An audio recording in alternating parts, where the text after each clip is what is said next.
السلام عليكم ورحمة الله وبركاته، حبايبي ومتابعيني، يا رب تكونوا بخير.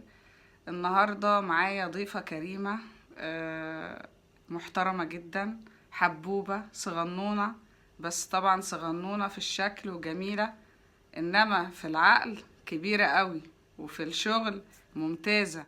كانت بتحلم تدخل هندسة، وطبعا هندسة يعني مذاكرة، يعني ثانوية عامة، يعني علمي رياضة، ذاكرت واجتهدت.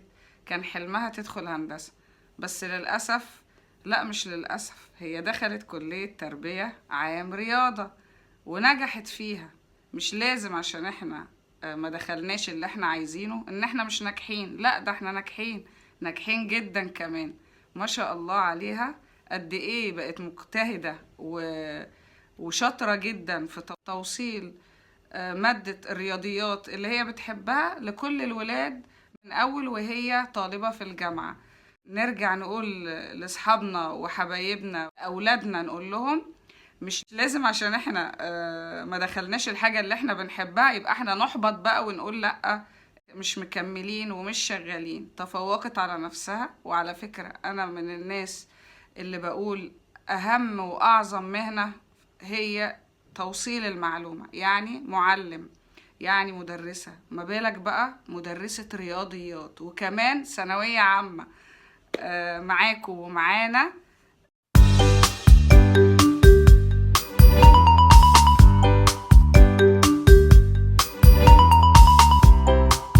أستاذة نورهان. أهلا وسهلا بيك يا ميس نورهان. تمام، الحمد لله. شفتوا كيوتة ازاي؟ تسلمي.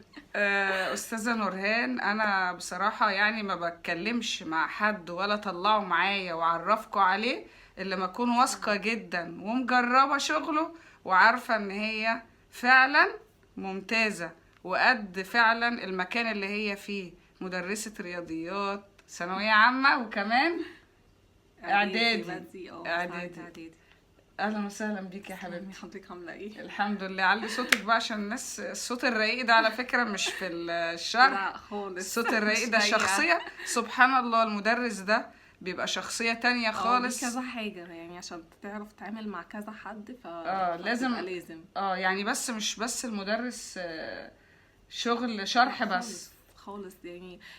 بقول لحضرتك ان هم خصوصا كمان في السن ده مم. بيبقوا عايزين اللي هم يعني نبقى اصحابهم اكتر، فاهمينهم اكتر، مش مجرد ان انا باجي بدي معلومه وخلاص، لا يعني بنبقى مع بعض، فاهماني؟ تمام. بس هو سنهم بصراحه جميل. انا واثقة جدا، عارفة مين بيقعد مع بنتي، لان مش قاعدة في اي سنة، دي مش مجرد سنة نقل ممكن اجرب او كده، لا انا جايبة حد ثانوية عامة يقعد مع بنتي. يعني لو معلومة غلط اتاخدت او مشكله. هتبقى مشكلة. هو عموما ان مدرس يقول اي معلومه غلط هي مشكله، مش عشان هي تالتة ثانوي. صح. بس لا، برضو ما ثانوية ينفعش. عامة ان انا ليها داخل رهبتها، لا هي ليها كمان رهبتها عند كله. لها رهبة، وكمان انا لما ادخل خلاص الغلطة خلاص، ما هي هتنزل لي الدرجة بفرق. اللي انا على اساسها حصل. هدخل المجال اللي انا كنت عايزه مثلا، فهي بس هو بتبقى عموما فارق في الاول وفي الاخر المجال ده يعني بيبقى تبع ربنا. يعني انا زي ما حضرتك اه قلتي، انا كان حلمي حاجه ولقيت نفسي فعلا في حاجه تانية. يعني انا اول ما دخلت تربيه انا ما كنتش متأقلمة عليها، مش حاسه نفسي فيها. تمام. يعني اول سنه عدت عليا اللي هو تايهه، مش عارفه اعمل ايه. بس بعد كده لقيت نفسي فيها، وفعلا ابتديت اشتغل من ايام الكليه. مم. فلا يعني اي كليه المفروض ان يعني هي في دماغك، لو ما جاتش فهي خير، لو ما جاتش خير، ربنا بعد عنك حاجه وحشه. مم. وهتلاقي نفسك في الكليه اللي هتدخلها ايا كان. مم. في ناس تقولك لا، المجمع وحش. يعني ايه يعني تدخل كليه مثلا يعني كليات قمه، مسميه كليات قمه. مفيش حاجه اسمها كليه قمه. ده اللي احنا مفيش عايزين صراحة. نغير المفهوم ده عند الناس. فهو اللي بيذاكر اه بيذاكر علشان يلاقي نفسه بعد كده في مكانه كويسه. بيذاكر، بيعمل اللي عليه. بالظبط. انت اعمل اللي عليك وخلاص، احنا نعمل اللي علينا. يعني زي برضو يا ميس نورهان عملت اللي عليها في المذاكرة وفي السعي وفي الشغل. اشتغلت، اجتهدت، كانت بتشتغل من وهي طالبة. الكتب ما شاء الله عليها. خلاص خلصت. هضمت الكتب كلها، وكمان طلعت العصارة بتاعت الكتب في مذكرة، عاملة مذكرة برضو جميلة، والناس كلها اللي بيشتغلوا معاها بيشكروا فيها.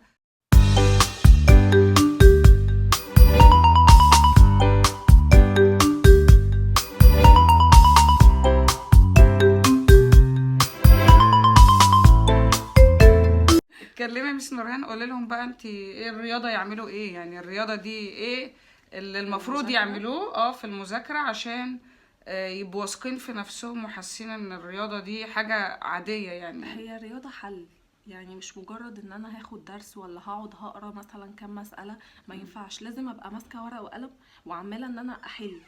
فكرة ان الواحد يبقى داخل الامتحان مطمن، دي هتحصل لو هو خلص الكتاب. يعني انا لو مثلا خلصت الدرس بتاعي، مسكت الكتاب، اي كتاب خارجي، حليت كل الاسئلة اللي على الدرس ده، تمام. عملت كده لحد ما خلصت السنة، فبالتالي انا خلصت الكتاب كله.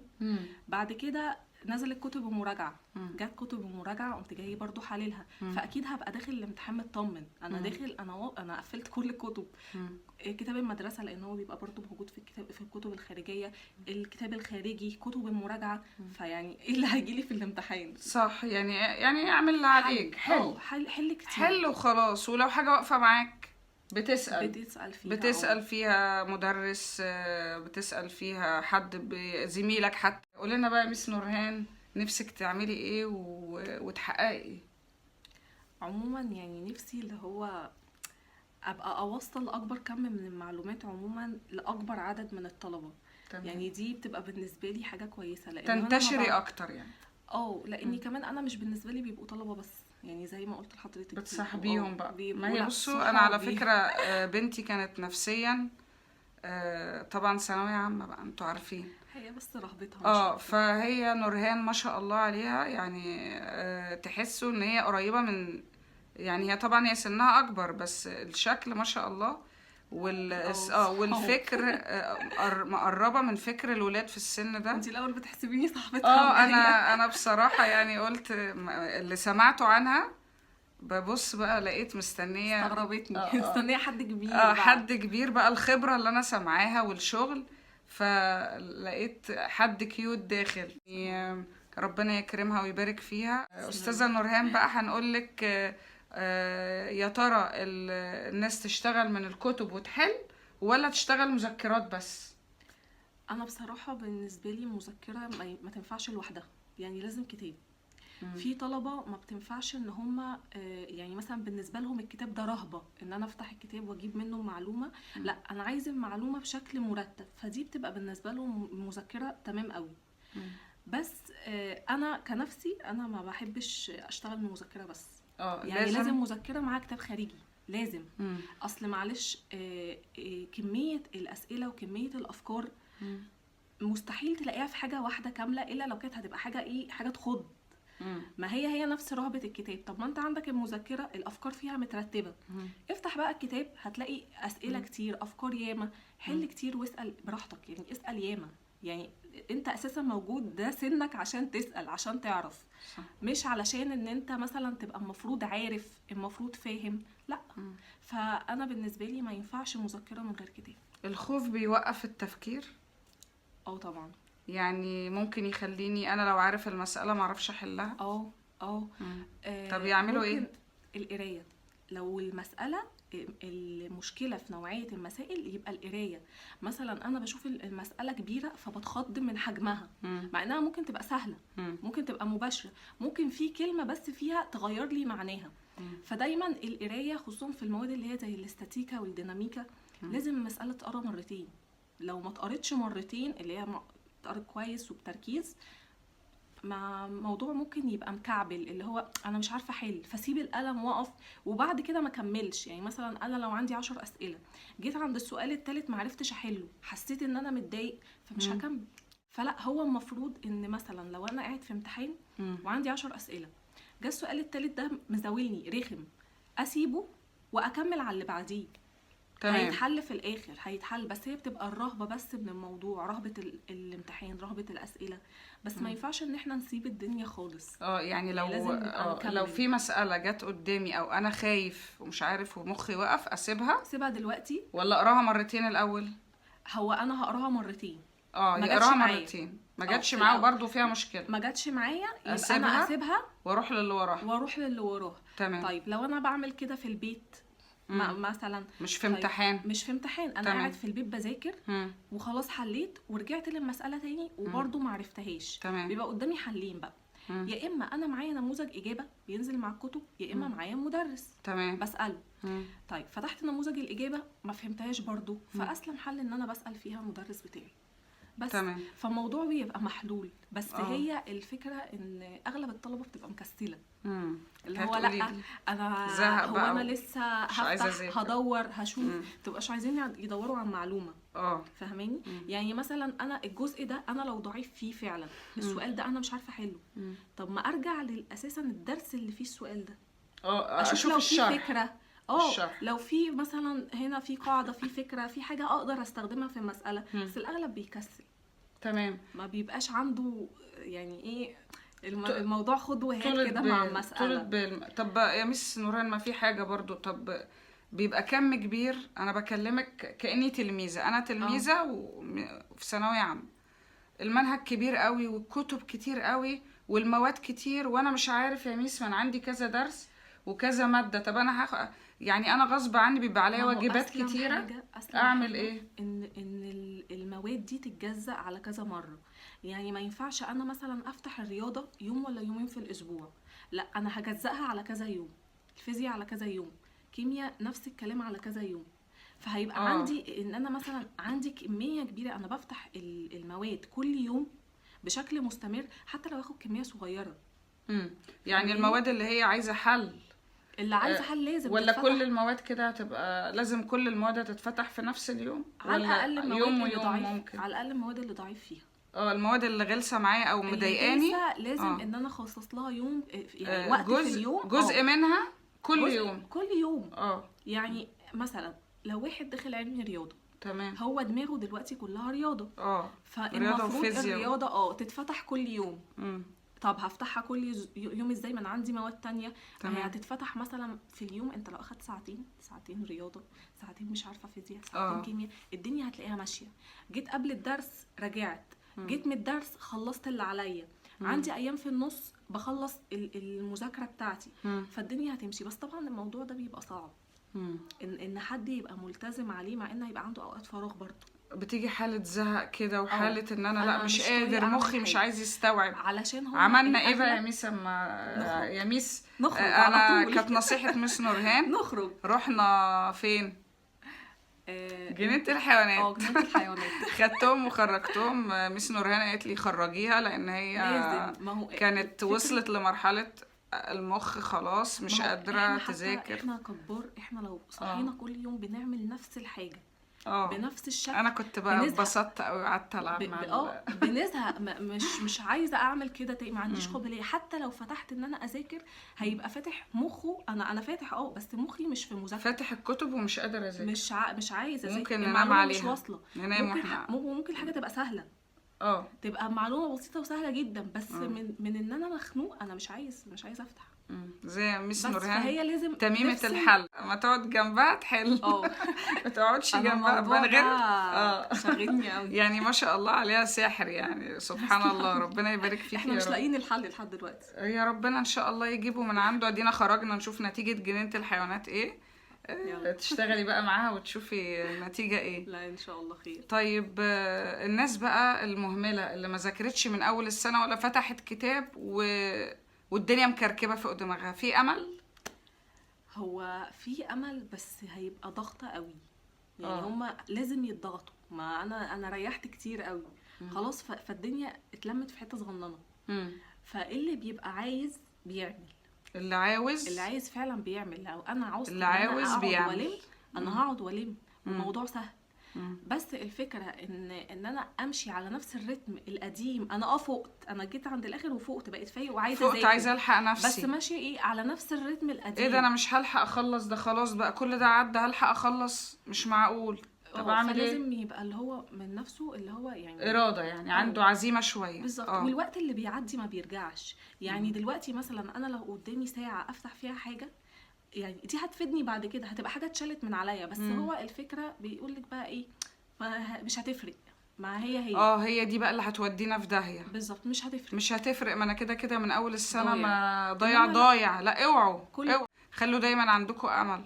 انا طبعا مس نورهان انا يعني اثقلت عليها، عندها لا مواعيد خالص. وعارفين يعني ايه ثانويه عامه، ان انا مدرس ان انت تاخده كده من وقته. بس طبعا انا قلت لازم اعرف الناس لان هي هتبتدي مراجعات، اللي عاوز يراجع معاها قلت فرصه، لان انا لما بلاقي حاجه كويسه بقول لكم عليها. والقناه دي بتاعتكم، اي حد عايز اي خدمه، عايز يسال على حاجه، عايز كتاب ناقصه، في كتب الناس بتبدلها من بعض يا مس نورهان. ده ليه الكتب دلوقتي قليله مش لاقيينها؟ مش حتة قليلة، هو الفكرة بتاعت التبديل الكتب بسبب ان الكتب بقت غالية اوفر. اه الكتب غلت بشكل مش طبيعي، فالناس يعني اول ما نزلت اتخضت. اه فاهماني؟ فاللي هو لا، يعني هي مش قليلة، نبدل هم كتب. قللوا عددها. موجودين، لا موجودين كتب. اصل في ناس بيدوروا على كتب، انا سمعت مش لاقيين. ما هو هقولك حاجة، هي بتنزل في فترة. اه اللي بيدور ده بيدور بعد ايه؟ بعد ما بتكون خلصت. يعني انا دلوقتي ابتديت دراسة، فكله ابتدى يشتري الكتب. فاهماني؟ اللي بيدور يجيب الكتب دلوقتي. طب انت جاي تفوق بقى دلوقتي، يعني هتلاقي الكتب لها فين؟ ميعاد محدد. بالظبط، هي بتنزل وبعد كده خلاص بقى ما وقتها خلص. انا عايز معتقدين ان المفروض ما بنجيبش كتب مم. في ثانويه عامه، ده بتذاكر لازم. ورا المدرسين ده في لازم المذكرات. الكتب. لا المذكرات مش فاحنا كفاية. فعلا كتب لسه جايبينها تقريبا من شهر. من شهر بصعوبة. عشان كده بصعوبة. فدي نصيحة فعلا، بالذات ثانوية عامة أو شهادات اللي هي زي إعدادية أو كده، كتب لازم تجيبها من بدري وتعرف توقيتات الكتب فين وتجيبها على طول بدري، لأن بنتعب قوي على ما نلاقيها فعلا. لما أو حتى لو مش شرط إن الكتب تبقى جديدة، ممكن عادي في يعني ممكن يبدلوها مع بعض. في ناس بتبقى اللي هي مخصصة إن هي تشتري، يعني بتبيع كتب القديمة. دول فين؟ قولي لهم المكان يا مس. في النبي دانيال. في النبي دانيال كلها مليانة تشتري كتب. تمام. يعني لو في حد عاوز كتاب او كده يروح النبي دانيال. وممكن من خلال القناة اللي عنده كتب بدل ما ترميها، ولا الناس يبدلها. بدل ما ترمي الكتب. يا جماعة الناس سألوني على الكتب مستعملة، وانا للاسف اتخلصت منها، ما عطيتهاش لحد يذاكر فيها. انا كل سنة اتخلصت منها زي الناس. لا انا بكلم الطلبة بتوعي بقول لها هتدي الكتب لحد، فتقولي لا، هقول لها خلاص هاتيها لي. تمام. فبشيل كتب عندي بحيث ان لو حد عايز مثلا تمام. دي فكرة. يعني فكرة. انا بعمل كده على طول، اللي هما بتبقى عندي كتب بتاعت الطلبة القدام. صح، خلصنا يلا بقى فكرة حلوة. واديها للي بعدها. تمام. فاهماني؟ طب خلاص، يبقى انا بقى كده هقولك على حد عايز كتب ضروري سنة تانية بس بعد الحلقة. في كمان انا من خلال القناة ادخلوا في التعليقات، اللي عنده كتب مستعملة وعايز يديها لحد يدخل على التعليقات يقول انا عندي كتب مستعملة لو حد عاوزها. اللي عاوز بقى الكتب يدخل من خلال القناة برضو والتعليقات يقول الكتب دي ممكن اخدها ازاي. يعني القناة قدامكم، ممكن ان انتوا تستخدموها في الموضوع ده. لو انتوا عايزين توصلوا الكتب لبعض وتقول مثلا انا هاخدها منك قدام فتح الله مثلا، او هاخدها منك في المكان الفلاني، او قولوا لي انا الكتب اخدها منكم ازاي وانا هوصلها للناس اللي عايزاها. دي برضو حاجة ممكن اساعدكم بيها. واللي شايف اي اقتراح ممكن نساعدكم بيه من خلال القناة، انا معاكم. ودايما يا رب نساعد بعض في الايام الجميلة اللي جاية دي. كل سنة وحضرتك طيبة يا مس نورهان. ومش هطول عليك اكتر من كده، وان شاء الله يبقى لنا لقاءات تانية. واللي عاوز يشتغل مع مس نورهان، يعني اللي عايز مراجعات يبتدي ينسق معاها، وحاسب لكم رقم التواصل مع مس نورهان على الفيديو. وان شاء الله اكيد لما تشتغلوا معاها هتدعوا لي، ولازم تعلقوا لي وتقولوا لي ايه رايكم. ان هي مجتهده ومحترمه واشتغلت سنين كتير وعندها خبره كبيره. مش عايزه اسيب مس نورهان. تسلمي. انا قاعده معاكي. مش عايزه تقول لهم حاجه؟ تحبي تقولي ايه يا مس نورهان اخر اللقاء؟ يعني عايزه تقولي ايه للطلبه بتوعك اولا، وللطلبه عامه، ولاولياء الامور؟ انا عايزه اقول لاولياء الامور بصراحه. كله عايز اولياء الامور. اتفضلي. اللي بشوفه بصراحه ان مش في الاغلب، بس بيبقى فيه اهمال من اولياء الامور مش طبيعي في اولادهم، يعني او دلع بزياده في خصوصا المرحله دي. يعني مثلا انا يعني تعرضت لمواقف كتير اقول لها في هنا مشكله، او مثلا اشد عليها في حته ان هي مش بتذاكر واجبها مش كامل، فلاقي ان ولي الامر اللي هو عادي لما اجي اتكلم معاه بنتك مش تعمل الواجب بنتك مش بتذاكر، اللي هو اصل عادي واصل ومبررات مش طبيعيه. فالفكره المبررات الاوفر مش حلوه، يعني ان احنا نشد الدنيا قوي مش لطيفه، وان احنا برضو نسيبها مش لطيفه. يعني انا دايما بقولك ايه، لا رفهي عنها، لا خرجيها، لا سيبيها طب وقت تريح شويه. بس في اولياء امور الدنيا متسابه خالص. يا ترى انا منهم؟ لا خالص. بالعكس انتي مصاحباهم. فدي حاجه حلوه. اولياء الامور بصراحه في الحته دي يعني ايه، ما بحسش ان هم تفكيرهم اللي هم على مصلحه عيالنا، لا عيالنا اللي عايزينه. ممكن تلاقي ولية امر من تصرفها او من هي واقفه جنب بنتها زياده عن اللزوم في الغلط، بتخلي الطالب يعني يرد عليكي رد انت مش مستوعبه ان ده طالب، ان ده طالب بيرد الرد ده. يعني كمان السلوكيات بالظبط بسبب ولي الامر، مش لا ما ينفعش طبعا. المدرس ليه احترامه وليه لا هما الفكره عشان كمان هما بيبقوا كبار وخلاص، كلها يعني كام شهر وهيبقوا في الكليه ويعني جو شايفين ان هما بقى كبروا. لا طبعا لازم يكون في احترام للمدرس، لا هم مهما كان بقى في اطول، هم انا بيبقوا اطول مني. يعني لا لازم المدرس ليه احترام. وانا بتعامل معاهم على اساس ان هم كبار. بس في ما فيش بقى حته ان انا كبير وعارف مصلحتي. انا لا، لازم انتي تزعقي تتكلمي بعصبيه، يبقى في تاتشات ما بينك، وولي الامر مش مساعدك. لا لازم ولي الامر يبقى مع المدرس يا جماعه. ما هو فعلا هو ده حائط الصد بتاعنا. يعني لو ما كانش ولي الامر يقف جنبي عمري ما هوصل ان انا اجيب له النتيجه اللي هو عايزها. البيت اهم حاجه. البيت يعني مثلا انا اول ما بخلص دايما بديلك تقرير عن الحصه بتاعتنا عامله ازاي. ايوه طبعا بنخلص بقول لها ايه الاخبار، عملت ايه، ما عملتش ايه المشكله هنا فين، هنا نقص هنا زاد، لا النهارده كانت كويسه. فبلاقيكي دايما ايه معايا، بتتحاوري معايا، بتتكلمي معايا، عارفه فين المشكله. انما في ناس عملت ما عملتش مش مشكله، 3 من 20 حلوه جميله. ففي اولياء امور بصراحه صعبين قوي. ربنا يا رب يصلح حالنا وحال جميع الناس يا رب، ويوفقكم، والسنه دي نفرح كلنا يا رب. ادعوا لنا يا جماعه، وادعوا لكل بتوع الثانويه العامه. كان اي حد في ثانويه عامه كنت بدعي له، وكان في ناس كنت بسجد كده وانا ساجده وبدعي لهم، وما شاء الله دخلوا كليات حلوه ما شاء الله. عقبال ولادي وربنا يوفق الجميع. جاي ان شاء الله احسن واحسن. مع السلامه. باي باي.